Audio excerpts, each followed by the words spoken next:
Gibeen eenyuufi? Gibeen madda ifaa burqaa warra dhi'aa kan saba Oromoo jannata Oromiyaa. Ati eessaa kaatee eessara darbitee nurra tarkaanfattee haati kee dukkanaa ormaa maaliif iftee? Na dhibee na quuqee rakkoon lammii kootii dukkanaan jiraachuun mee hanga yoomiitti? Ofii koof qopheessee diinota yoon sooru qulqulluu obaasee ayyoon dhugu booruu naaf dabali jedhaa dallansuu koon baru. Citaa keessa ciifnees gamoo sitti ijaarree ofiif qullaa deemnee qaama saallee daarree eebba utuu qabnuu ofiif wala baarre.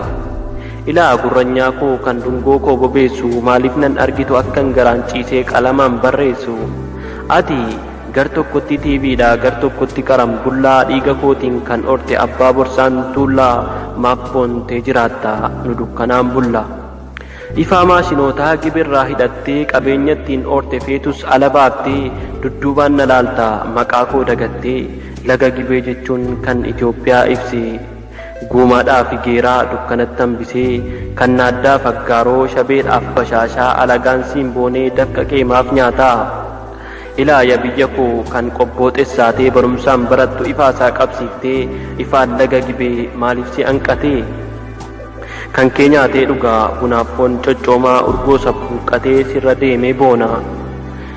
Yoomin imee fixee waabeedhaaf gannaalee laga dhidheessaa faa'eessa sirraa geessan anaaf onaan galle. Waa daandii isin qabdu kan irra adeemtu waggaa lakkooftanii bacaqii laaqqattu. Naboo agaraan koo lafeef kolfeef malee gaafa haati keessaa boossu akka malee gaafa haati dhiiraa kuftee gangalattu kan ulfa garaatiin bacaqii laaqqattu. Saba koo qulqulluu warra abbaa lafaa qabeenya saamanii maaf geessan xarafaa. Diinni harreen dhufe keenyarraa nu argatee bobboonee jiraata gamootti ijaarratee. An yooniin ka'ee falme jedhee lafa abbaa koo yookaan ajjechaadhaaf hidhaadha carraan koo. Maqaa jijjiiranii kan yeroo jalqabaa Finfinnee dhiiga koon jedhan Addis Ababaa lakkii jedhee waamu galmee dhugaa haqee finni jechuun kan bishaan ol burqee. Bishaan ol finiinnaa waraqaa guuganii Abisiiniyaa jechuun itti barreessanii gurgurataa turan alallee baasanii. Achirraa maqichi Abisiiniyaan ba'ee ababaan biqillaan Addis Ababaa ta'ee. Akkanaan maqaa koo narraa jijjiiranii kan ofii barbaadan Addis Ababaa jechuun itti moggaasanii warra abbaa lafaa irraa ari'an. Meeqatu saamamee qe'erraa buqqa'ee dhukkee keessa bulaa qaama isaaf kuttaa'ee ummata jaalalaan tokkoomee as ga'ee gaachana Oromoo daangaarraa buqqa'ee saba koo Harargee yoomin maqaa dha'ee. Saba ofiif dhiisee ummataaf jiraatu kan Oromoon hundii achitti baratu gara laafeessi koo rakkachuun keen taatu. Jaarraan abbaa gadaa sanyii facaafnaan bibbiqilee margee gaachanni Oromoo ummanni Harargee gidiraa dhandhamaa tiratee as ga'e. Maqaa moggaasee fi jedheenii gabaree qabeenya isaa nyaataa warri saamuu bare. Bishaan inni dhugu booruu lafa ture kan jarmiin keessatti xiraa'ee wal hore. Sanuu haati keessaa san waraabuuf jettee ulfa garaa qabduun goda meeqa buutee gaara meeqas yaabdee miidhamtee deebitii laga san waraabdee. Yoomin kan kee fixaa rakkoo kee gannaqee muka jiidhaaf gogaadha karaan falaxxee dugdattiitee dhuftaa dafqa dhangalaaftee.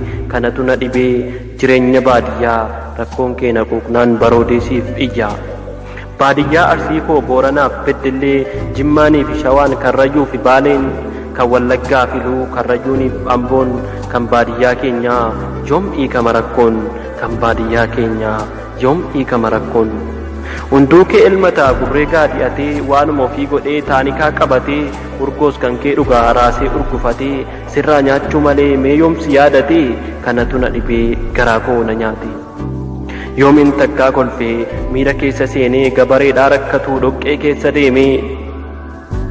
Daandii biyyoon citee keessa gangalachuu miti haati hiyyeessaa bacaqii laaqqachuu. Hawwii guddaa qabdii qaaman daalachooftus akka magaalaatti ifaadhaan jiraachuu. Bishaan ollaa ollaatti shaniin waraabbachuu qoraan guuruus dhiibdee ifaadhaan jiraachuu. Eenyu gadi tokko isaan lachuu eenyu gadi tokko isaan.